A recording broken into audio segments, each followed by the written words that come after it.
Bismillah ar-Rahman ar-Rahim. In the name of Allah, most gracious, most merciful. A note from the editor: Invitations and Inquisitions. In his new and telling book, God's Jury, The Inquisition and the Making of the Modern World, author Cullen Murphy's honesty enables him to see the pre-16th century Spanish Inquisition. To see the pre-16th century Spanish Inquisition not for what it was, but for what it is. One of a holy trinity of pillars, along with belief in technological scienticism and materialist progress that modernity and the West have been built on. One of a holy trinity of pillars, along with belief in technological scienticism and materialist progress that modernity and the West have been built on. This is not merely a history of what went wrong in the Spanish court of Ferdinand and Isabella, or with the acquisitive papal ambitions of the Church. It is a narration of who the people of Western civilization are psychologically and what they seem ever ready to do physically to sustain their identity and assert their supremacy. In sum, the modern West Sauron-like will to dominate all life manifests itself in three absolutist ways. 1. By attempting to abolish all privacy, including of the individual's thought, life, and secret spiritual confessions, by creating a limitless number of micro-investigative institutions to catalog every facet of all its subjects' lives.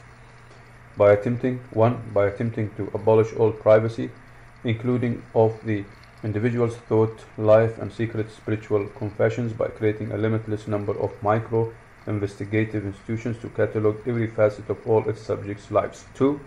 By creating relentless programs with coercive governmental authority to legally delegitimize all opposition, real and perceived, to pauperize the people, and to establish its opulent power class as a totalitarian plutocracy, and 3. By institutionalizing a well-publicized and publicly endorsed torture program that sanctions the use of any cruelty and brutality against its enemies of choice in the name of whatever phantom fear its ruling class decrees, no matter how unlikely, ephemeral, or phony it may be. What is particularly important here for Muslims to recognize our forefathers being the true, if academically and popularly hidden, real victims of the Inquisition more than any other group, is not only that this can happen again, but that it is happening again. In fact, the Inquisition has been cyclically perpetrated against Muslims in the modern period with such regularity in the Muslim world, and now again with increasing incidence in the West, that one must call it part of the very definition of modernity itself and integral to the identity of Western civilization. Bosnia was no anomaly, but rather a precursor. May Allah protect our brothers and sisters in faith in Europe from the rise of this virulent xenophobic monster of anti-Muslim bigotry that is sweeping into political authority there. Nor should American Muslims think themselves beyond the vehemence of this new show of cultural fanaticism. These anti-Muslim sentiments have been successfully internalized. Our enemies grow in numbers that can no longer be ignored. Witness the theater of the absurd anti-Sharia legislation. Movement, the Quran burning festivals, the call of American presidential candidates to be wary of mosques, Islamic schools, a burgeoning Muslim population, and of course our congenital association with all things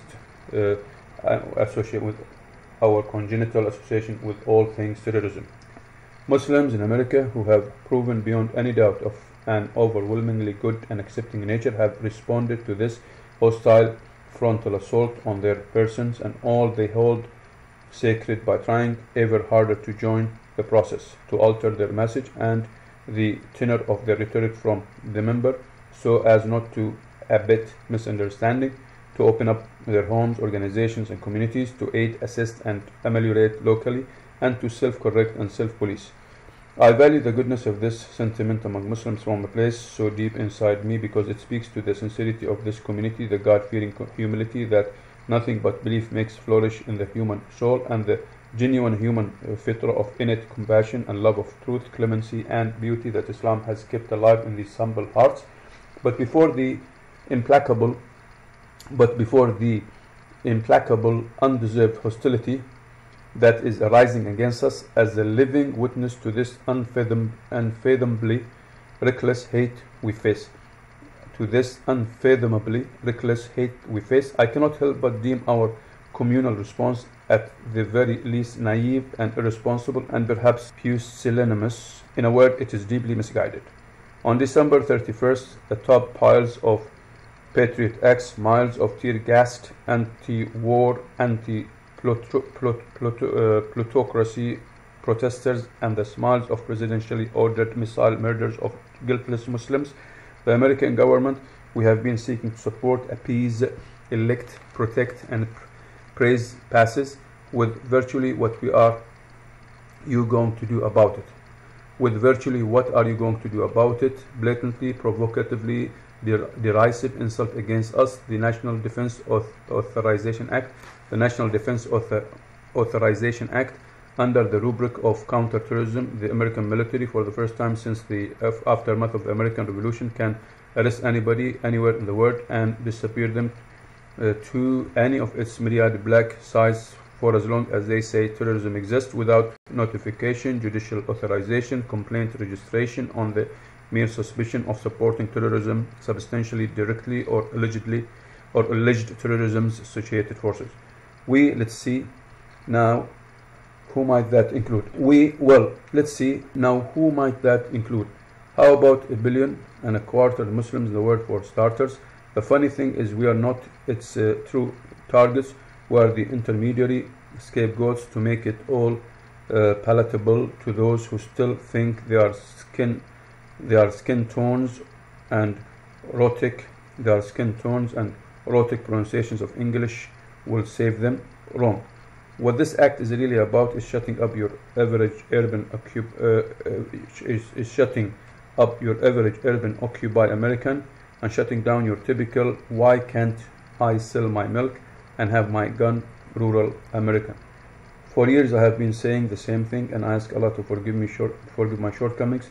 What we Muslims have to offer those whom we love in America and England and Europe and everywhere in the world, and there are plenty of good people to genuinely love and ardently want well for, is this precious religion with which we have been gifted and to which we have been guided. We are wasting our resources, human and material, by forming lobbies, joining parties, bandwagoning on splinter effect causes with band-aid solutions. We ought to be witnessing to our families, friends, neighbors, and colleagues, and to our peoples and nations, the ones we live among and whom we share truly enchanted life and word well. This is our cause, the one we were born to run with. This is our time, when the crisis of perpetual war, persecution, and poverty is upon us. This is our worshipful purpose of oneness under heaven, da'wah.